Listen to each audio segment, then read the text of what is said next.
शायद iron man के लिए सबसे खुशहाल 5 साल हों और मार्वल प्रशंसकों को दर्शनीय दृश्य भी है। टोनी के सीने पर अब कोई उपकरण नहीं है। वह हर दिन अपनी प्रेमिका के साथ समय बिताते हैं, झील के किनारे के लकड़ी के घर में सुखी सेवानिवृत्त जीवन जीते हैं और पीपर के साथ उन्होंने एक प्यारी बेटी भी पाली है। पत्नी और बच्चों के साथ हर दिन जीना, यह तो पारिवारिक सुख कहने लायक है। कैप्टन अमेरिका और उसके सहयोगियों के आने से यह सुंदरता भंग हो गई। स्कॉट ने टोनी को समय यात्रा योजना बताई, पिछले रत्न को लाया और उंगली चिल्लाकर सभी को बचाने का प्रस्ताव रखा। टोनी ने सुनने के बाद महसूस किया कि यह योजना बहुत ही जोखिम भरी है, लगभग सफल होने की संभावना नहीं है। वह फिर से अपनी सबसे प्यारी पत्नी और बेटी को खोना नहीं चाहता, इसलिए उसने तुरंत अस्वीकृत करने का निर्णय लिया।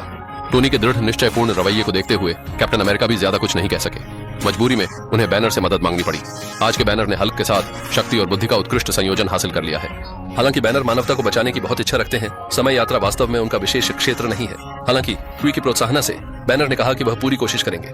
इसके बाद स्कॉट ने क्वांटम डिवाइस चालू किया, लेकिन उनका प्रयोग सफल नहीं रहा। मार्शियन ने क्वांटम चैनल में प्रवेश करते समय कभी किशोर में, कभी बूढ़े व्यक्ति में और अंत में तो शिशु में भी बदल गए। खुशकिस्मती से क्वी ने समय रहते बिजली बंद कर दी, जिससे मार्शियन वापस अपनी मूल अवस्था में बदल गए। बैनर को यह काफी मजेदार लगा। कैप्टन अमेरिका तो सीधे तौर पर चुप हो गए। और टोनी इस मामले को वास्तव में अनदेखा करेंगे?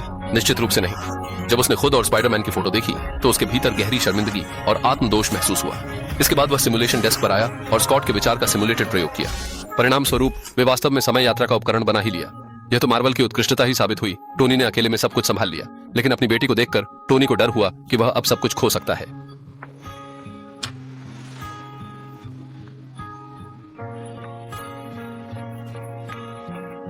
इस समय टोनी का मन भी बहुत उलझन में था। वह अपनी पत्नी और बेटी को चिंतित नहीं करना चाहता था, लेकिन वह इतने निर्दोष जीवनों को बेपरवाह नहीं छोड़ सकता था। पीपर ने टोनी के हिचकिचाने को देखा तो उसने टोनी से कहा कि अपना हाथ रोकना मेरी जिंदगी में कभी संभव नहीं है। अपनी पत्नी की समझदारी और समर्थन के सामने टोनी ने तुरंत निर्णय लिया। अगले दिन टोनी एवेंजर्स के बेस में पहुंचे, अपने द्वारा विकसित समय यात्रा उपकरण लाए और कैप्टन अमेरिका को ढाल वापस दी। दोनों ने आखिरकार हाथ मिलाकर समझौता कर लिया। इस बार सब कुछ तैयार था। अब अन्य एवेंजर्स को वापस बुलाने का समय था। बन्नर और रॉकेट न्यू असगार्ड पहुंचे और थोर को ढूंढा। 5 साल पहले थानोस को रोक नहीं पाने के कारण थोर निराश हो गए थे। दिन भर शराब पीने और गेम खेलने में व्यस्त रहते थे। उनकी कभी प्रभावशाली पेट की मांसपेशियां अब बियर की अटफट में बदल गई थी। बन्नर ने उसे बताया कि सभी को बचाने का तरीका मिला, लेकिन थोर को परवाह नहीं थी। चाहे कितनी भी समझाएं, थोर शामिल होने से इनकार कर रहे थे। सौभाग्य से रॉकेट चतुर थे। बार दूसरी ओर ब्लैक विडो अकेले ही होकेआई को ढूंढने गई। थानोस के उस विनाशकारी स्नैप के बाद जो आधा जीवन बचाने वाला था, होकेआई का 5 सदस्यीय परिवार, केवल वह अकेला रह गया था। जीवन में आशा खो चुके होकेआई पिछले 5 सालों से दुनिया भर में घूम रहे हैं। उद्देश्य केवल उन दुष्टों को समाप्त करना है जो मरने के हकदार थे। ब्लैक विडो के आने तक तभी उन्होंने फिर से आशा को जगा लिया।